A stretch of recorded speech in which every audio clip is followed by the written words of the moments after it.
We hope you enjoy listening to this podcast of St. Louis on the Air, brought to you by University College at Washington University, with undergraduate and graduate programs part-time, evening, and online.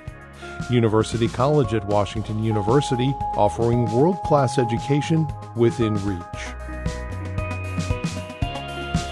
Welcome to St. Louis on the Air. I'm Don Marsh.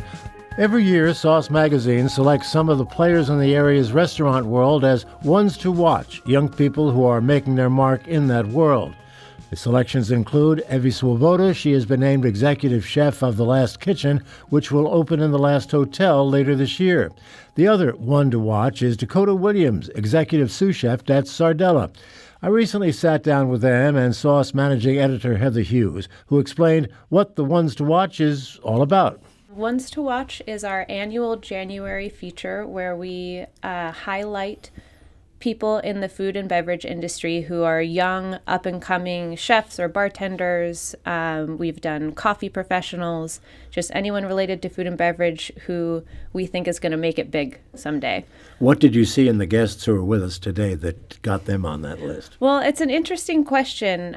This every year it brings up this question of how do you predict who is going to make it? What does it take in a professional that you can see when they're in their early 20s. We've had people as young as 22 on this list. It's like, how do you know you're going to open your own business someday or something like that?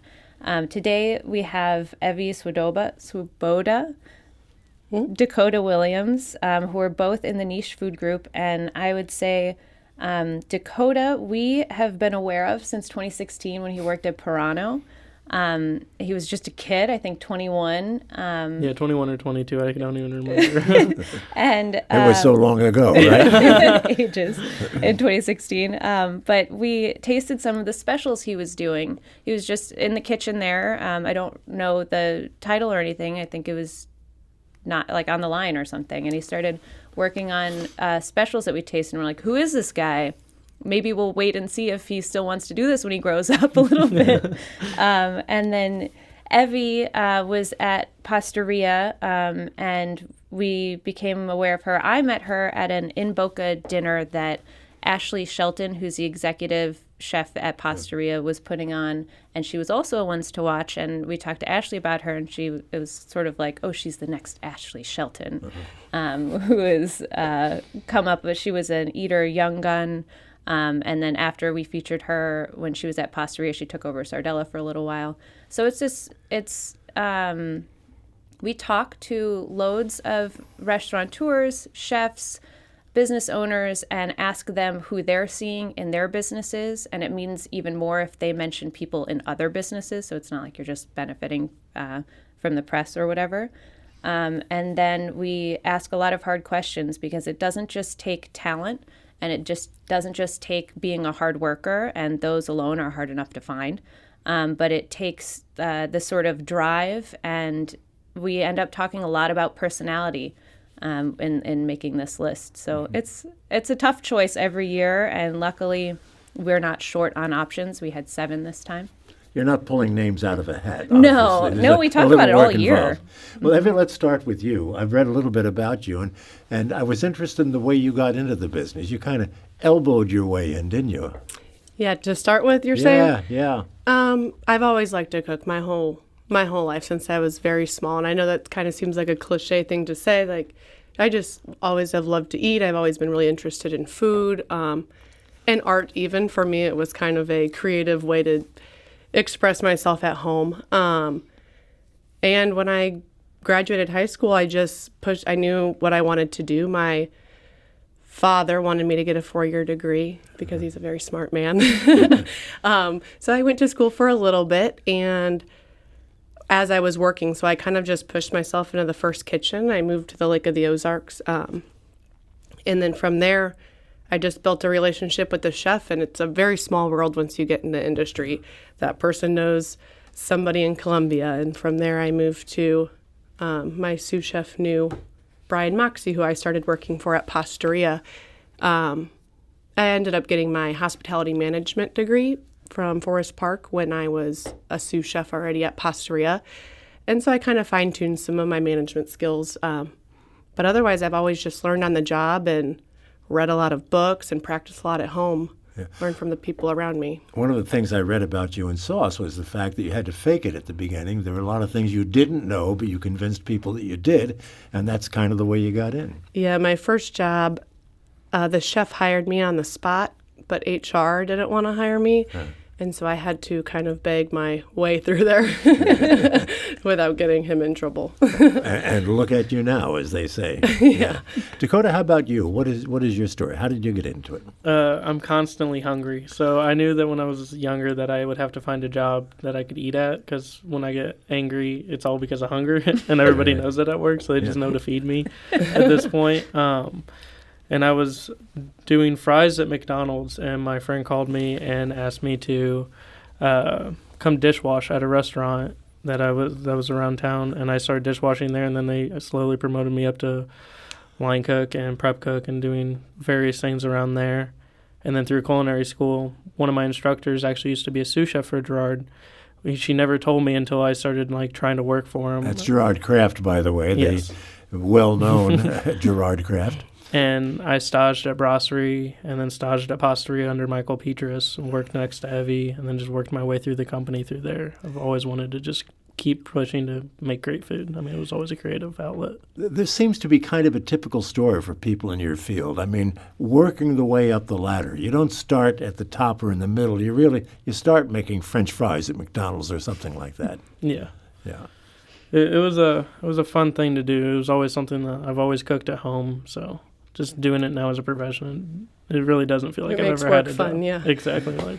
What does it mean to you, Dakota, to be cited by Sauce Magazine in this way? It's almost surreal. You always hear about people talking about it and oh, you might get it, or everybody says you're going to get it next, but once it happens, you're still like, I don't feel like I got it, almost. But now with people just coming up and talking to me about it, it makes me feel like all my hard work has been validated a lot of the times, and being able to see all my other friends get it as well.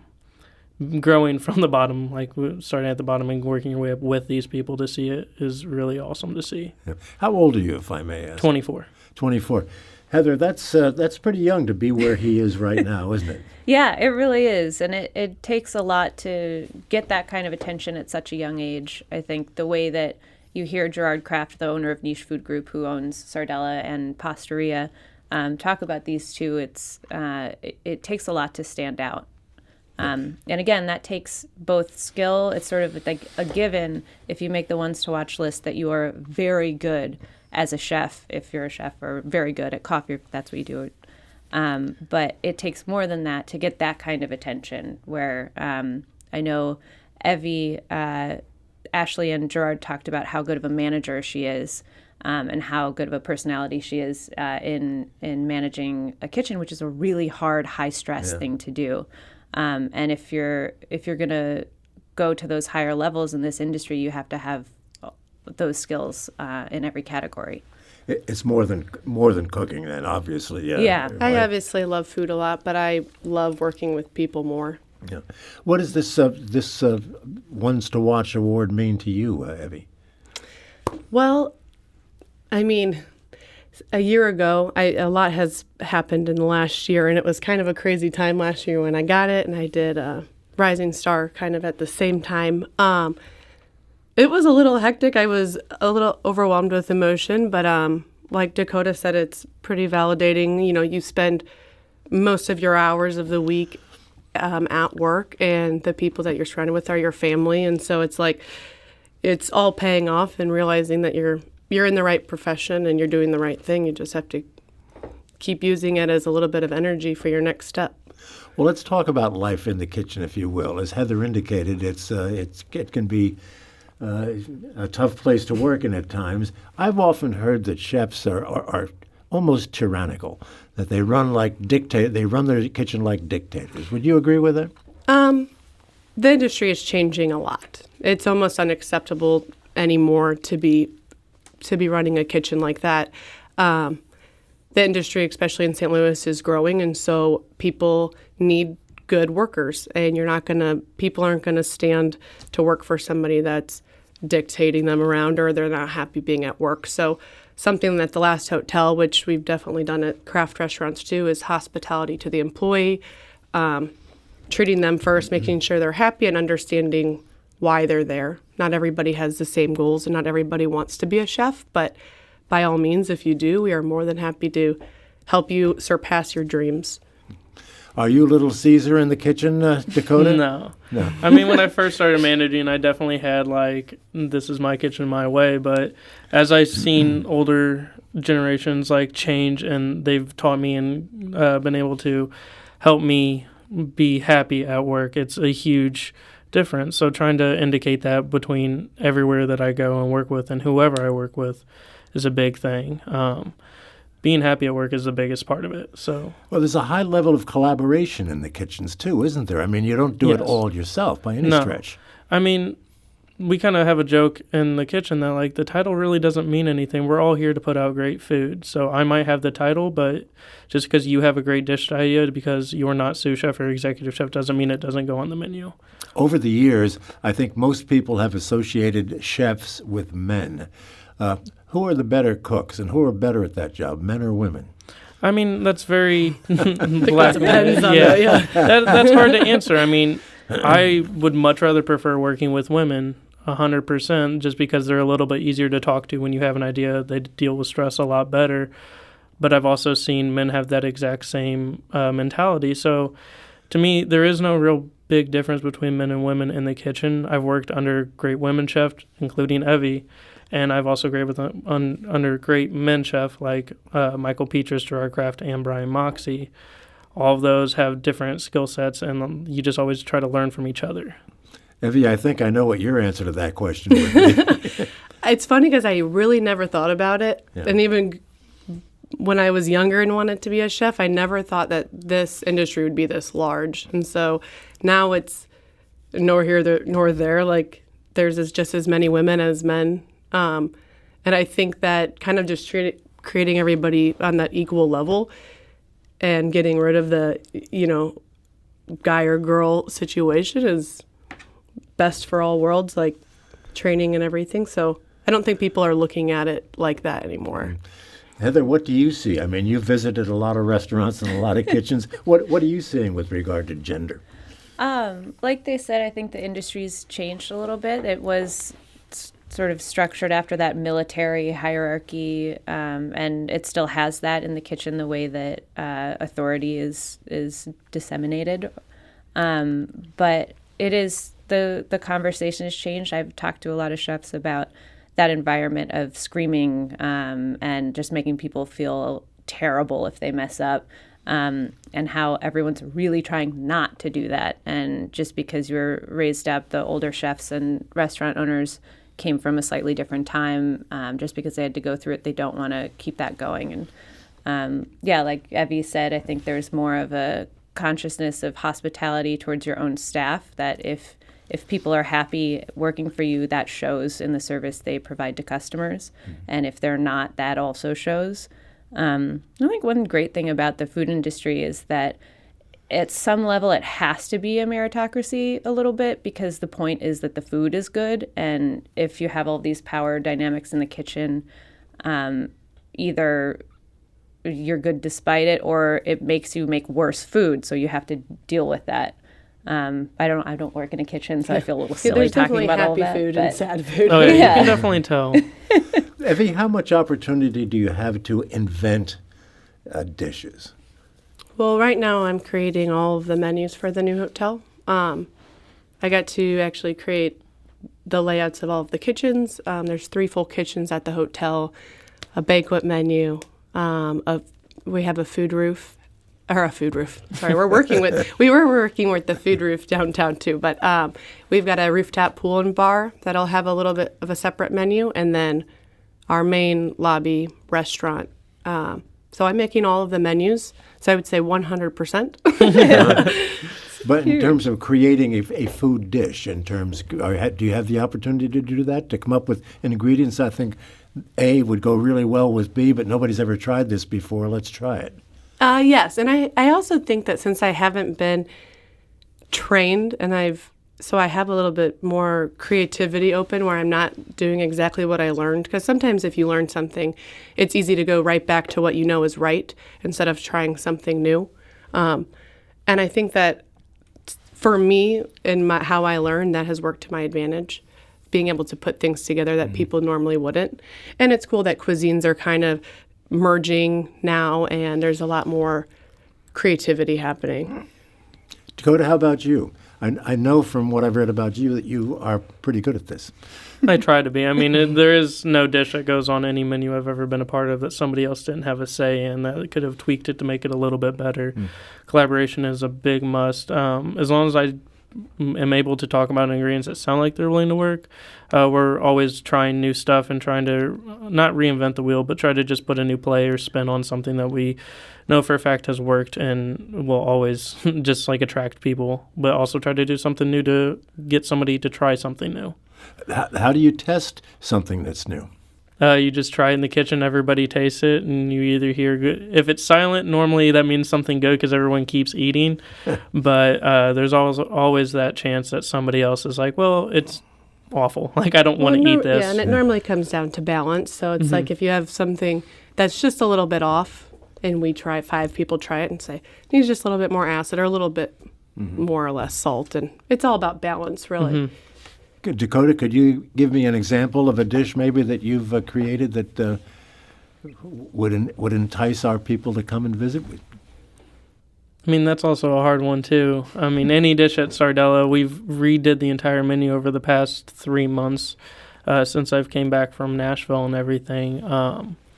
So, I mean, our chicken dish right now is really good. It's just fregolo, which almost looks like risotto-style pasta. It's very creamy, but it's a paprika butter sauce that goes with it. So it's a smoky roasted chicken, but a lot of people just see that and they'll get enticed by it. But we have something different, too. That's like our hamachi crudo dish that plays on the flavors of puttanesca, but everybody enjoys it thoroughly. So it's really weird to see somebody that's like, I don't like raw fish. They go to an Italian-inspired restaurant. They see that, they try it, and it's something that they always talk about and come back for. Isn't there a danger in changing menus? I mean, you establish a reputation, people come back because they like something they had before, and they come back and it may not be there anymore. That's always a hard balance, too, when you have regulars that come by and they expect a certain item to be on the menu. But when you get to talk to them and be like, well, we might just send out a small sample for you to try it, they normally trust us that we're good at our profession to still meet their expectation and what they want, and maybe they'll try something new and come back for that. Heather, what do you make of that, the idea of restaurants changing menus and maybe disappointing customers who have been there before? I think it's a problem that a lot of restaurants face, is that the expectation of even menu writing in general can be difficult in St. Louis or anywhere, because people are like, oh, I want a burger, or I want a steak, and I don't see that on your menu, I'm not going to come. But honestly, anybody at a really high level is going to want to switch things up and going to need to be seasonal if you want to work with the best ingredients. So it's so common now that it shouldn't scare people off. If it still does, you should try to expand your horizons a little bit. Evy, do you have a dish that you've created that is your favorite? Well, right now we're still doing a lot of R&D for our menu, but like we're talking about right now, it has been hard to balance, how, especially at a hotel, you need to have food that everyone is familiar with, and it's going to be at the hotel. But what we're going to do to make it stand out a little bit is we'll have those standard items done well, like, your classic burger and chicken sandwich and all that good stuff, but having a large selection of daily specials. So then those people that do want to change things up a little bit, they always have that option to come in, and there will be something different on the menu. Where do you want to be 5 years from now? Do you want to ultimately have your own place? Yeah, I think my husband and I's dream is probably having a small pub-ish kind of restaurant eventually, maybe not in 5 years, 5 to 10. Mm-hmm. How about you, Dakota? What's your ambition for the next 5 years or beyond? I mean, as many times as I've tried to plan it, something always changes it. There's always something. I'm just, as long as I'm in a kitchen, I'll be happy. That's kind of everything I've thought about ever changing and leaving the industry. It's always come back to not leaving and just fight through whatever problem I'm having at the time. And I always end up with a smile on my face staying in a kitchen. So as long as I'm cooking, that's all my big worry is about. Well, it's been terrific talking to you guys and finding out a little bit about you. And congratulations once again on being the ones to watch. It's Thank terrific. you so much. Thank you. Thank Really you, appreciate it. Evy, Dakota, and Heather. Thank you. Thank you. You're welcome. Thank you. This is St. Louis on the Air on St. Louis Public Radio, 90.7 KWMU.